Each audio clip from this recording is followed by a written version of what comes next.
The night was thick with fog, wrapping the abandoned warehouse district in a cold, suffocating silence. Two figures moved like shadows, tattooed, rough-edged, desperate. Their names didn't matter anymore. They were just fugitives, marked men fleeing a law enforcement net tightening by the minute. They slipped through the broken glass and rusted machinery, lungs burning, hearts pounding. Their escape route was narrow and perilous. Every step could be their last. Then, in a flicker of desperation, they saw her, a lone woman standing near a dim streetlight, phone in hand, eyes sharp and alert. Without hesitation, they moved fast. A shove, a struggle, a cry swallowed by the night. She was their hostage now. They didn't know her name, didn't know her rank, didn't know the storm they had just unleashed. Her silence wasn't fear, it was calculation. And as her eyes met theirs, calm, unyielding, the game changed. Want to see how the hostage flips the script? Like if you love stories where power reverses unexpectedly. Comment if you've ever underestimated someone by their silence. The woman they had taken hostage was not who she seemed to be. Her name was Captain Maya Ellis, a decorated officer in the United States Army. Tall, poised, and commanding, Maya was trained in tactical operations, crisis management, and covert intelligence. What appeared to be a moment of vulnerability was, in truth, a calculated facade, a mask she wore only when the situation demanded. Maya was in town on temporary assignment, part of a joint military and federal task force investigating a rising network of violent fugitives who had managed to slip through the cracks of law enforcement. Her presence in the city was supposed to be discreet, unnoticed by the very people who now held her captive. Born and raised in a military family, Maya had been steeped in discipline and resilience from a young age. Her path to becoming one of the highest-ranking African-American officers in her unit was marked by determination, skill, and a steely resolve that few could match. Her tattoos, minimal but meaningful, a set of dog tags and a phoenix rising on her forearm, were not signs of rebellion but symbols of survival and honor. They told stories of battles fought, losses endured, and victories won. When the two fugitives grabbed her in the misty night, they only saw a lone woman in the wrong place at the wrong time. They assumed she was vulnerable, unarmed, and easy to control. What they didn't know was that Maya's calm exterior hid decades of combat experience, intense training in hostage survival, and the instincts of someone who had stared down danger more times than most could count. In the fleeting seconds after being taken, Maya scanned her surroundings quickly and methodically. She noted the height and build of her captors, the tattoos that marked their skin, symbols of gang affiliations and violent pasts. Their weapons were crude but dangerous, and their desperation was palpable. Her mind moved faster than their threats. She registered the nearest exits, potential cover, and the psychological state of her captors. Each man showed signs of tension, a flicker of doubt in their eyes, a nervous twitch in their fingers. They believed their plan was working. They believed she was powerless. They were wrong. Maya's role was clear: survive, buy time, gather intelligence, and when the moment was right, take back control. Her military training kicked in instantly. She controlled her breathing to stay calm, modulated her voice to avoid escalation, and observed every detail, every opportunity. While the fugitives argued about their next move, debating whether to demand ransom or disappear into the city's labyrinth, Maya was preparing. She identified the weaknesses in their plan: their lack of coordination, their ignorance of the city's layout, and their overconfidence in underestimating her. Hours passed. The fugitives grew restless. They demanded answers from Maya, trying to intimidate her, trying to break her will. But she remained silent. She answered only when necessary, her words measured and strategic. Behind her calm facade, Maya's mind was already working on escape. She recalled her training, the techniques for distraction, disarming, and tactical negotiation. Every scenario she had drilled in simulations now played out in her mind like a chess game. And then, as the night deepened, an unexpected shift occurred. Maya caught a glimpse of opportunity, a moment when one of the fugitives lowered his guard, distracted by the sound of sirens in the distance. Her hand brushed against the concealed communication device in her boot, a backup beacon she had activated the moment she was taken. Help was coming, but before rescue could arrive, Maya knew she had to act. Her captors were unpredictable and dangerous. Any sign of weakness could lead to disaster. With precise calm, she began to engage them, sowing seeds of doubt and hesitation. She questioned their plans, subtly suggested alternatives that would give her leverage, and watched their reactions closely. The fugitives' confidence wavered. Maya's silent strength began to reshape the power dynamic. They realized, too late, that the woman they held hostage was no ordinary victim. She was a soldier, a leader, a force to be reckoned with.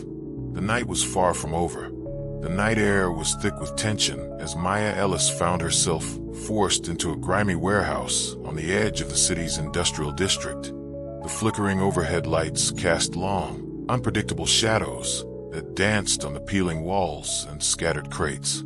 The two fugitives, Jake and Mason, both heavily tattooed, hardened men, paced the room nervously, unaware they had just picked the wrong woman to take hostage. Jake, the older of the two, with jagged tattoos curling up his forearms and scars etching his neck, had a sneer permanently etched on his face. His reputation as a violent escapee from a maximum security prison preceded him. Mason was younger, with a sleeve of dark ink running down his left arm, his eyes darting like a cornered animal's. Both were desperate men, their survival instincts sharper than ever, but their experience did not prepare them for the storm they had just unleashed. Maya remained composed. The moment they grabbed her as she walked home from a late shift, her training had kicked in. She assessed her captors' weaknesses quickly. Their lack of coordination, their impatience, their arrogance in believing she was powerless. Jake threw a wild glance toward Mason. "We gotta keep her quiet," Jake said. "No cops sniffing around us." "Yeah," Mason replied, nervously gripping the makeshift weapon he'd grabbed earlier. Maya's lips curled into a faint smile, invisible to them, as she carefully chose her words. "You're making a mistake," she said calmly. "This won't end the way you think." Jake laughed, a harsh, grating sound. "You don't get to talk, lady. Just stay put, or things get ugly." But Mason hesitated. There was something about Maya's voice, steady, assured, with no hint of panic, that unsettled him. As the minutes passed, Maya observed every detail. The way Jake rubbed a tattooed hand over a jagged scar. How Mason's foot tapped anxiously on the cracked concrete floor.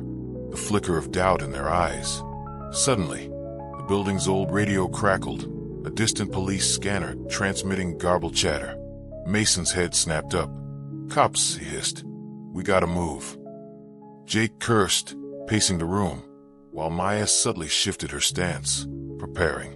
She knew the urban landscape well, the alleyways, the abandoned buildings, the routes escapees might take. She mentally mapped their options, looking for the perfect moment to act. Maya's first priority was survival. She knew she couldn't rely on the authorities arriving on time. She had to rely on herself.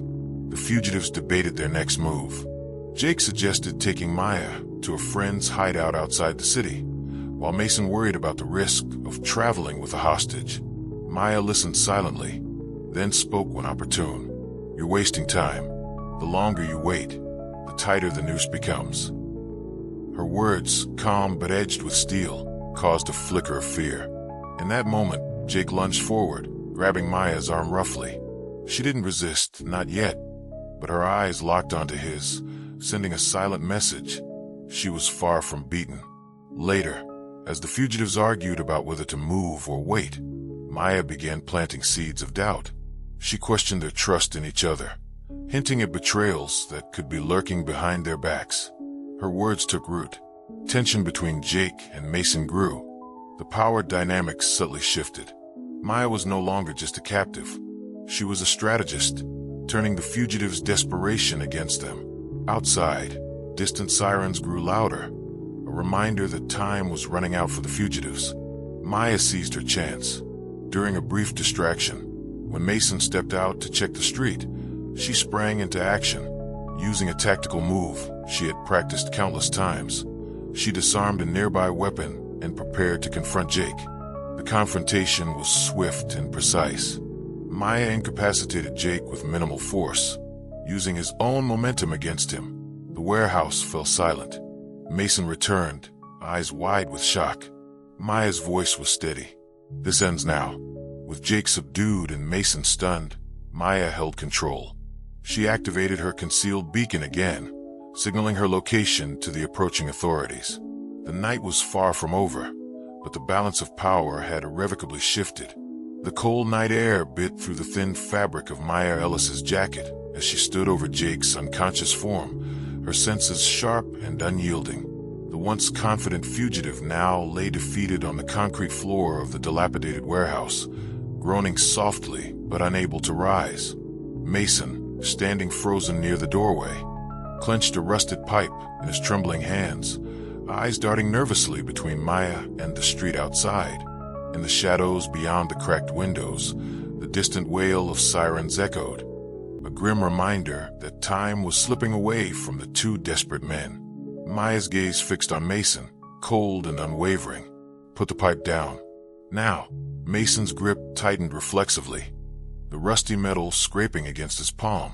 "You don't know what we're capable of," he spat, voice cracking with fear and defiance. "You're just one woman."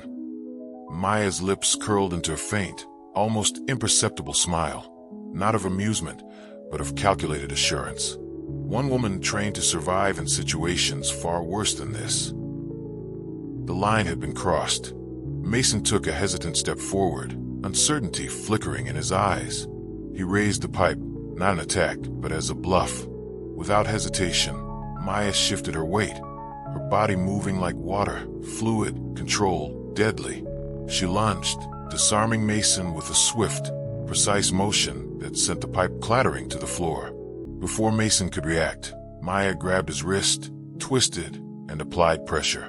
A sharp crack echoed in the cavernous space. Mason yelped, collapsing onto his knees, clutching his injured wrist.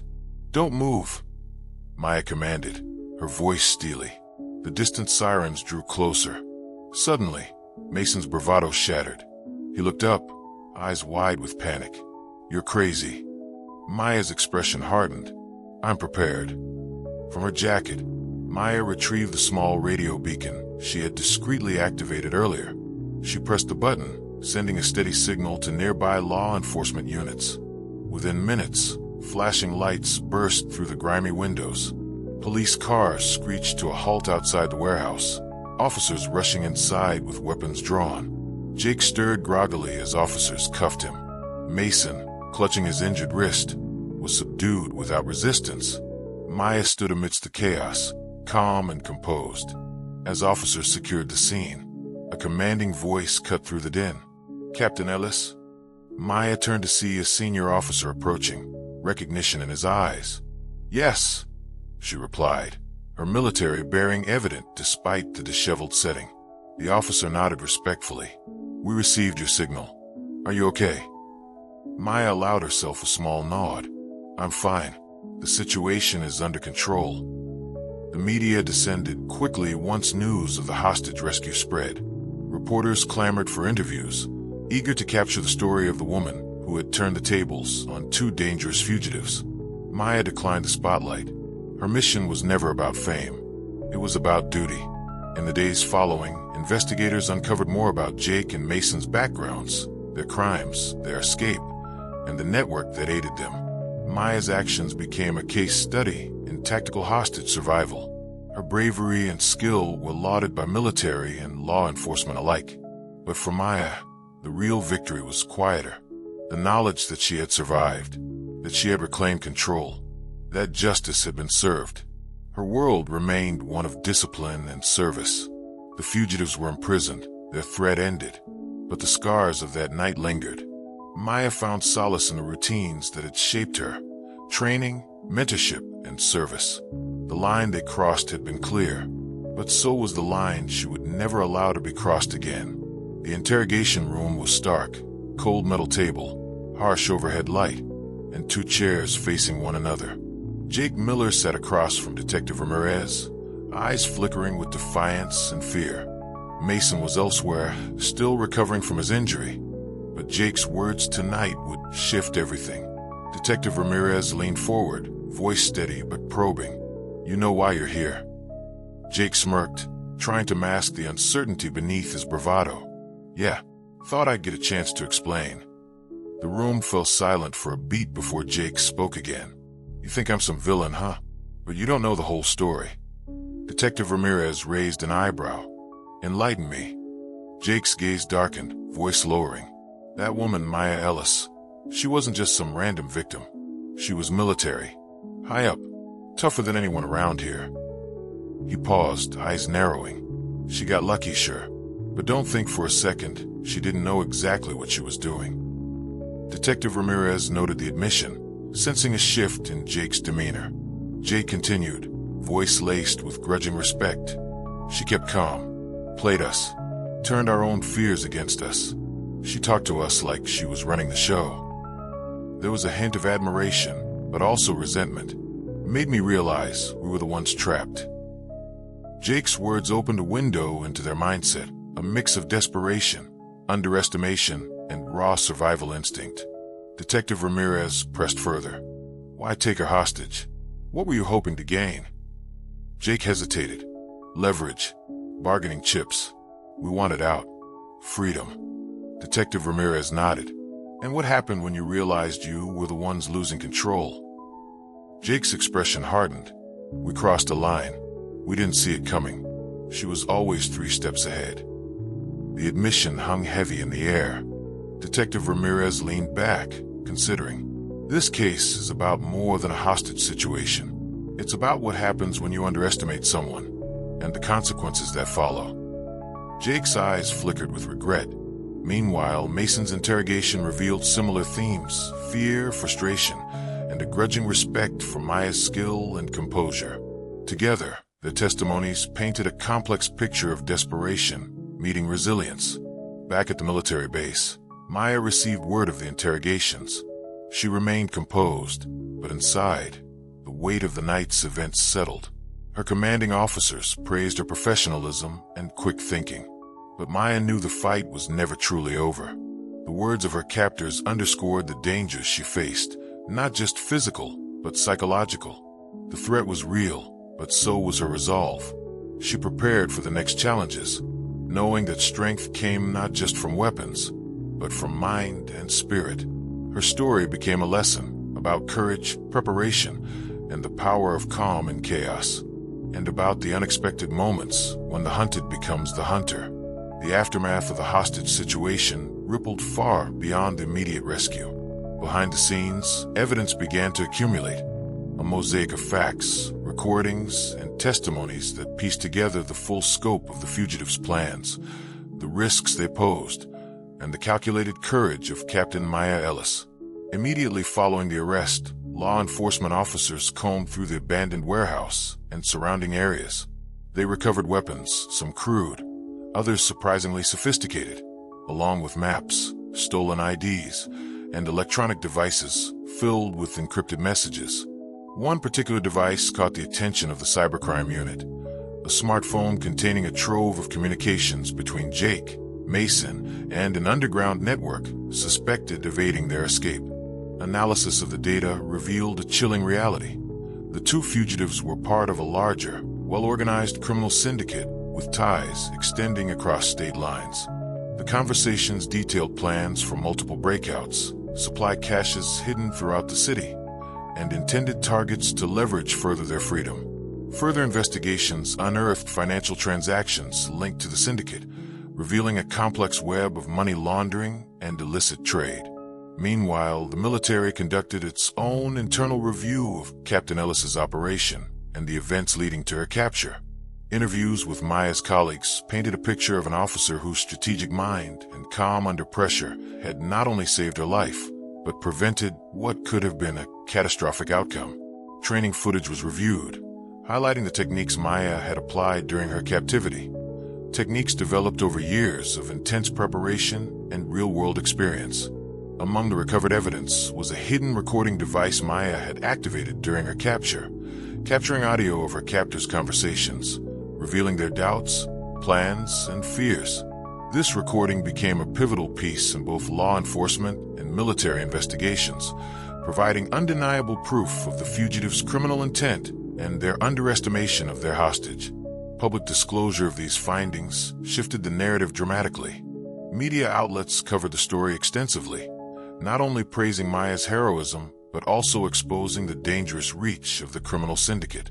Community leaders and law enforcement held press conferences emphasizing the importance of vigilance, collaboration, and the critical role of trained professionals like Captain Ellis. The evidence dropped hard, breaking through misinformation and fear. Jake and Mason's network was dismantled piece by piece. Convictions followed, supported by the robust body of evidence uncovered. At a military ceremony honoring Maya, her commanding officer spoke.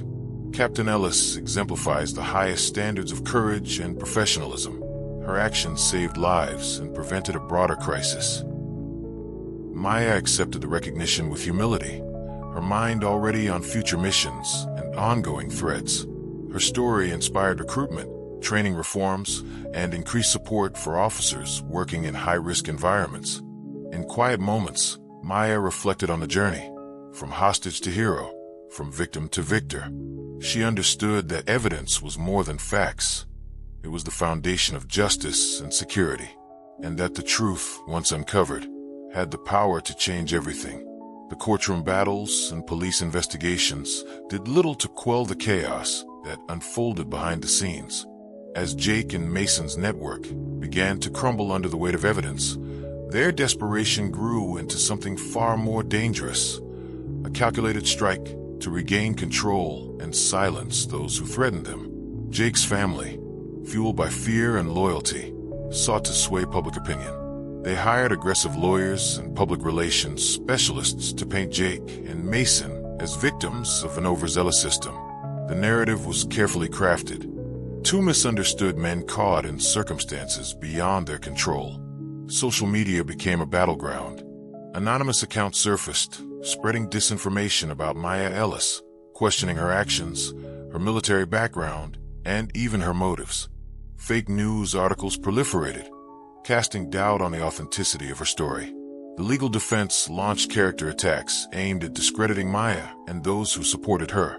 They dug into her personal history, misrepresenting facts and insinuating connections meant to undermine her credibility. Meanwhile, threats began to emerge, subtle, then more overt. Maya received anonymous letters warning her to stay quiet or face consequences.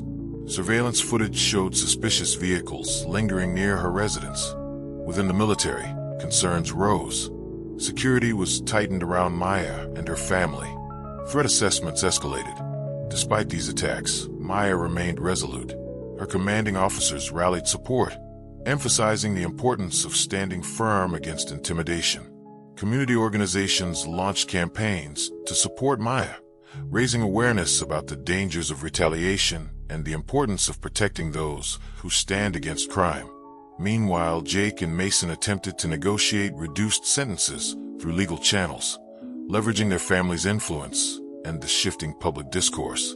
Their appeals included fabricated evidence, altered witness testimonies, and appeals to bias. But the truth, bolstered by the solid evidence uncovered earlier, held strong. The courts rejected these attempts to undermine justice. Public opinion, though shaken, ultimately rallied behind Maya. Local leaders condemned the smear campaigns and called for unity against attempts to derail the judicial process. Maya's story became emblematic of resilience in the face of adversity, a testament to the strength of truth and the courage to face it head-on. Jake and Mason's network unraveled further as new informants came forward, exposing deeper layers of criminal activity. Their influence waned. The legal system, though tested, demonstrated its commitment to fairness and accountability. Maya's role as both survivor and warrior was solidified. Her courage inspired reforms within both military and civilian institutions to better protect individuals who confront danger. The villain strike back had failed, but the scars remained. Maya continued her work with renewed vigilance, aware that the fight against darkness never truly ends. The pressure that had been simmering beneath the surface finally erupted into a cascade of revelations. The carefully maintained walls protecting the fugitives' network began to crumble, exposing a web of corruption, fear, and silence that had allowed violence and intimidation to thrive unchecked.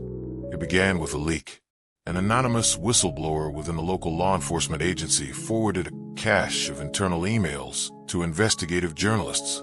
The messages detailed a pattern of obstruction and cover-ups, with senior officials suppressing reports related to Jake and Mason's activities to avoid scandal. The emails revealed conversations downplaying the severity of the fugitives' crimes and delaying action that could have prevented their escape. Phrases like, "keep it quiet," "handle internally," and "avoid media attention" echoed through the correspondence.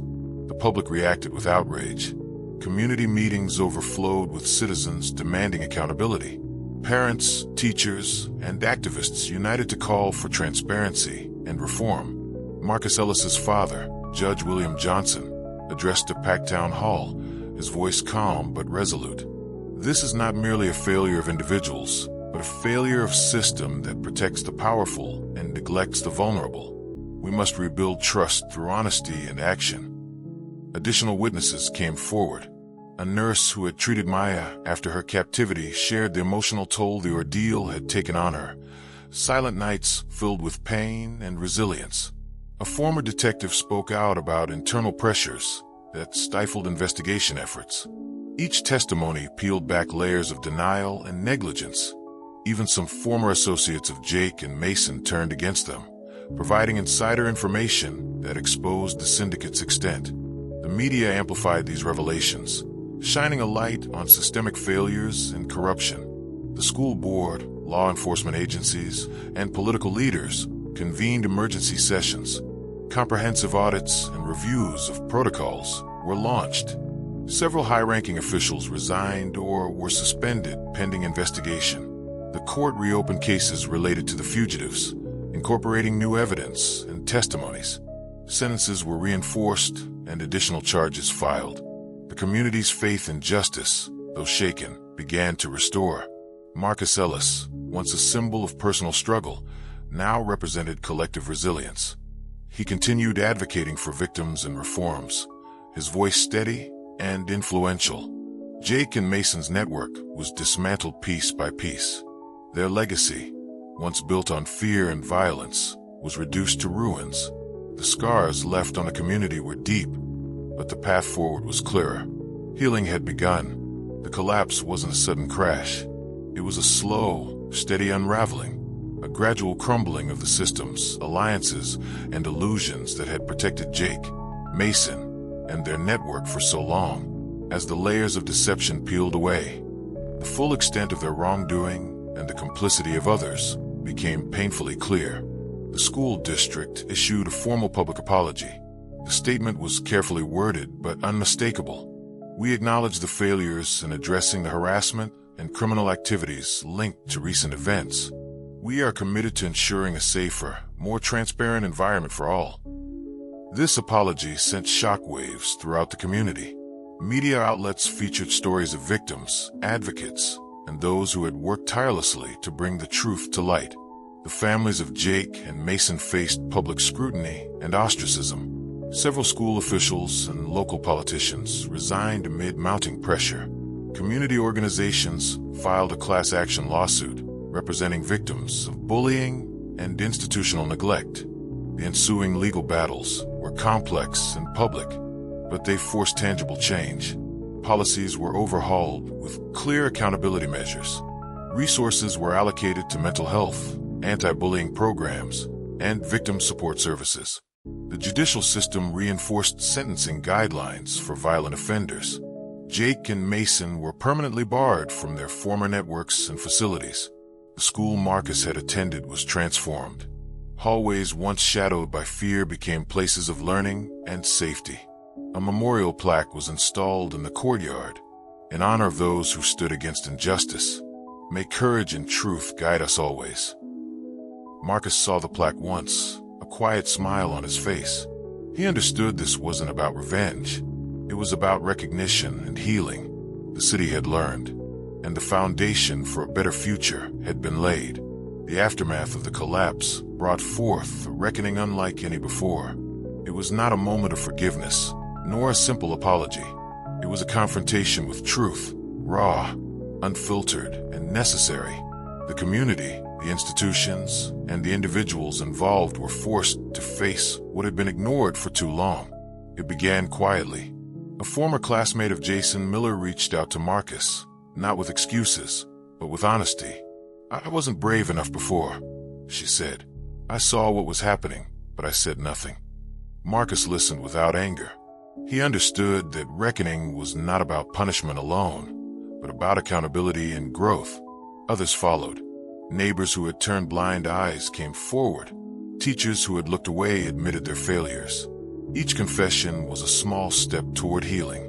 Marcus's father, Judge William Johnson, spoke at community gatherings. Justice is more than punishment. It is about restoring faith in each other and in the system. School policies were rewritten to include restorative practices, focusing on healing and prevention. Support groups formed, creating safe spaces for victims and allies. Marcus continued to advocate, his voice steady and compassionate. His journey was no longer just his own. Jason Miller faced his own reckoning behind bars. Through counseling and reflection, he confronted the damage he had caused. Rehabilitation became his focus, not just a sentence served. The story of Marcus and Jason became a lesson taught in schools and communities. It was a testament to the power of truth, courage, and accountability. Scars remained, but so did hope. The dusk settled softly over the city, bathing the streets in hues of gold and shadow.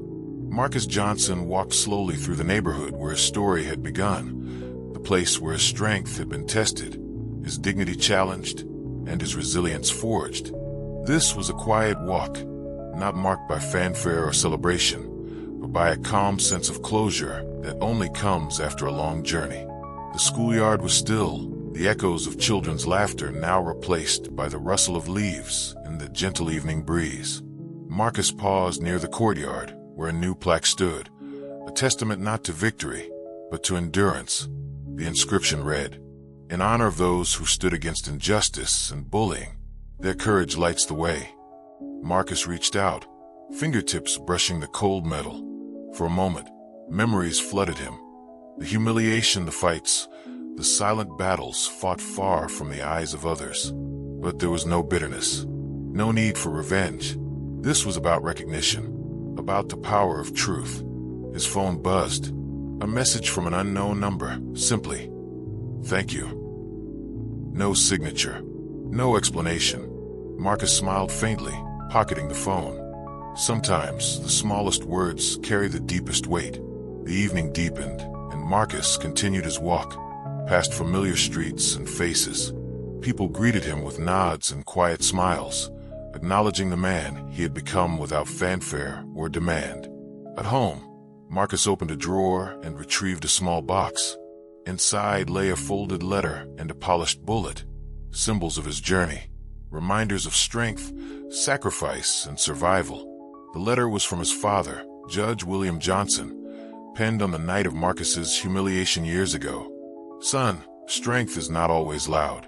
Sometimes it is the steady pulse beneath the surface. You have carried that strength with grace. Remember, what they tried to erase is now written in stone. Walk forward with pride." Marcus touched the letter, then placed the bullet atop it, closing the box with quiet reverence.